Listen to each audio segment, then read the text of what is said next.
6 of the most overrated managers in 2021, a short form podcast. How can a multiple time title winner and a Champions League finalist be overrated? Is there an English manager bias, and why winning a World Cup is not a great measure of how good a manager actually is? All of these questions will be answered in this video. For cheap good quality football jerseys, go over to www.jerseyfever.com, a link will be left in the description, and use code ATLANTISFOOTBALL for 5% off. So when I describe these managers as overrated, what I'm basically saying is I think the mainstream media or football industry's opinion of these managers are far higher than the reality of their abilities, leading to them being overrated by fans, broadcasters and football clubs. The first manager that I consider vastly overrated is Sam Allardyce. Now, for years we've heard the calls for Allardyce to come into lower league table sides and try to turn their season around in the short term. However, even though Allardyce has done a reasonably good job in succeeding when trying to keep a side from getting relegated, he rarely pushes past this one target, and all in all this trait is not as impressive as the media makes out. Whilst Allardyce did succeed at Bolton, at West Ham he did have a very big budget for a championship club, and whilst he did put in a good showing for the Hammers winning the Premier League, his side were never able to improve beyond a mid-table club, whereas Slaven Bilic was able to turn that side into a top 6 team in the 2015-2016 season. At places like Newcastle, Blackburn, Crystal Palace, Everton and Sunderland, Allardyce could never achieve success over a sustained period of time, and began to move between clubs almost every season from 2015 onwards. I think he's mostly overrated because he's English, and the English media pundits love to promote managers who they see as most compatible with their own ideologies of how the game should be played. At this current time, Allardyce is no more than a top-end championship manager, but seems to be able to continuously land relatively big underperforming Premier League clubs. My second manager is a man who 10 years ago you would have laughed at the thought of him being on this overrated managers list, but his decline this decade has seen him fall from being one of the best managers in the world to a washed up manager stuck in a previous generation. That manager of course is Jose Mourinho, who has failed to adapt to the new generation in a few different ways.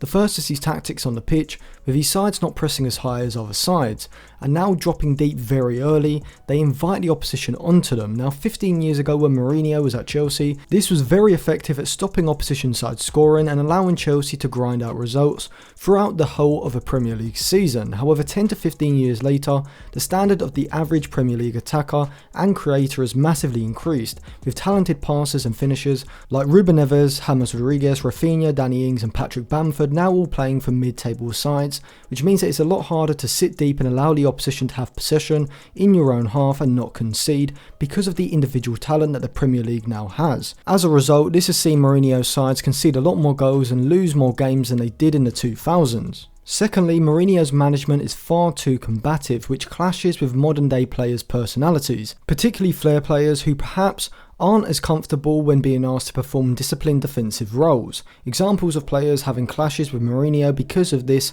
are Paul Pogba, Tanguy Ndombele, Dele Alli and Eden Hazard, who have had years completely wasted under Mourinho because of the conflict caused by the Portuguese man management style. Overall, I think Mourinho is a must avoid for top clubs, as he always seems to leave them in a worse condition than when he took over, as seen with his last 3 jobs at Tottenham, Manchester United and Chelsea. Before I get into the next manager, make sure that after this video you check out my new video looking at the right back Manchester United should sign. I will be releasing more episodes in that series as the days go on, so make sure you subscribe and click the bell for that. Also subscribe to my non-football channel, which I will be uploading content to very soon. That will also be linked in the description. The next name on this list is a manager who has pretty much failed everywhere he's been post 2016, but somehow still manages to land big jobs and will be managing a major contender at Euro 2020. That man is Frank de Boer, who like many former Ajax players began coaching at the youth setup after his retirement. He then landed the Ajax job in 2010, winning the Eredivisie 4 times until 2016 when he made the move to Inter Milan, but was sacked after just a few months into the season, after Inter dropped down to 12th in Serie A in mid-November time. His next stint in management was an even bigger disaster, as at Crystal Palace he was sacked after managing them for just 450 minutes of Premier League game time after starting the job that summer in 2017. De Boer's style of play was very one-dimensional, and he struggled to convey this style to the group of players he inherited at Inter Milan and Crystal Palace, which makes it all the more crazy that after a brief spell in the MLS with Atlanta United, De Boer managed to land a job with the Netherlands international team. International football has no transfers, so a manager needs to be adaptable and be able to develop individual players in a particular system through communicating this system and style of play clearly. So it seems odd that the Netherlands went for a manager who has failed to do this in his previous 3 jobs. If De Boer fails to get the Netherlands to at least the quarterfinals of the Euros, then it will definitely be another failure on his resume. Now this one will be controversial, but I do think that Diego Simeone qualifies as overrated. I don't mean that he's not a very good manager, but I do think that Simeone is very limited in his managing style, and I do think that if he moves from Atletico in the future, he will struggle to carry on the same level of performance and output. This is because Atletico Madrid are perfectly suited for Simeone. Simeone has almost full control over transfers and has the boards back into bringing players that he wants, even if it's expensive or hard to pull off the transfer, such as with deals like Marcos Llorente, Alvaro Morata, Diego Costa, Luis Suarez or even Yannick Carrasco. The Atletico fans and board are also very tolerant of Simeone's style of play, which can be extremely negative from a top side because of how deep they sit in a narrow shape, allowing the opposition to dominate possession, and in about 75% of their wins they're grinding out a result with a defensive mentality. Simeone has showed versatility in terms of the system that he's willing to use, with this season seeing him shift his side from his traditional 4-4-2 shape to a 5-3-2. However, his style of play is pretty much the same as it was when he arrived, and I do think that Simeone at Atletico Madrid is a bit of a bubble because of his own previous success, being a former player, and his character and the club's support of this in a completely new environment like Bayern Munich, PSG, Manchester United, etc. I think we would see Simeone have similar problems to the ones that Mourinho has encountered towards the end of this decade. Winning a World Cup is an ultimate achievement in football, but when using it to compare the ability of managers in club football, I do not think that this trophy showcases enough of a manager's attributes to really make it a fair comparison to a domestic league trophy or even a Champions or Europa League. For this reason, I also consider Joachim Low overrated. Low has been Germany's national team manager since 2006, which means that when he leaves the Germans after the Euros this summer, he'll have spent 15 years of management in international football with no prior managerial experience.